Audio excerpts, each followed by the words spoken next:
Bom dia, turma. Estou vindo aqui apresentar outra. Essa aqui é uma galinha, um racial fora do comum, plumagem muito bonita, canela bem grossa, rabo acompanhando o dorso, crista bola, o bico nem se fala, né, pessoal? A cabeça dessa galinha. Vocês têm noção do racial dessa galinha. Ela não é uma galinha muito grande, já é galinha já. Ela tem 95, quando era mais nova deu mais. Veio do nosso amigo Leidson, mas ela é produção do criatório do Rony, lá do Piauí. Aí vamos estar raçando esse ano 2022 também essa máquina aqui, se Deus quiser, para tirar uns bichos brutos aí.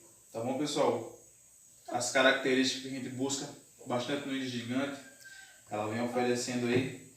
Ela vai ser encaixada também como reprodutora. Tá bom, pessoal?